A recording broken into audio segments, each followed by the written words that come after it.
સમાચારમાં આગળ વાત કરીશું। હાઈકોર્ટ કડક વલણ બાદ પીઆઈ ખાચર 103 દિવસ પછી હાજર થયા છે।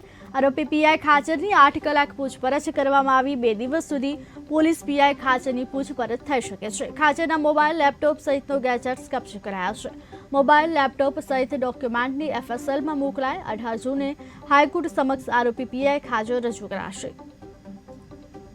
નિવેદનની પ્રક્રિયા ચાલુ છે અને એમના દ્વારામાં જે હકીકતોનો ઉલ્લેખ કરવામાં આવ્યો છે તપાસનો વિષય છે।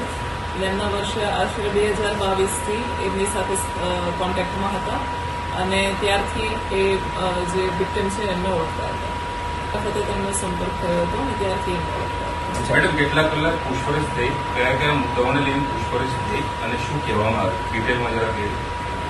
તેઓ આશરે 13 ને 30 વાગ્યાની આસપાસ હાજર થયા, એટલે હજી પણ પૂછપરછ ચાલુ છે। એટલે લગભગ 6-7 કલાકથી એમની પૂછપરછ ચાલુ છે। ઉપરાંત એમની પાસેથી અમુક ડિવાઇસીસને જે છે કબજે લેવાના છે તો એની પ્રક્રિયા પણ ચાલુ છે। એના આધારે એમની પૂછપરછ ચાલુ છે। એમના જે મરણજનક છે તેમની સાથેના સંબંધ અને જે બીજી અન્ય ડિટેલ્સ હોય આખા સમગ્ર એમના 2022 થી આજ દિન સુધીના એમના કયા કયા સંબંધ રહ્યા અને જે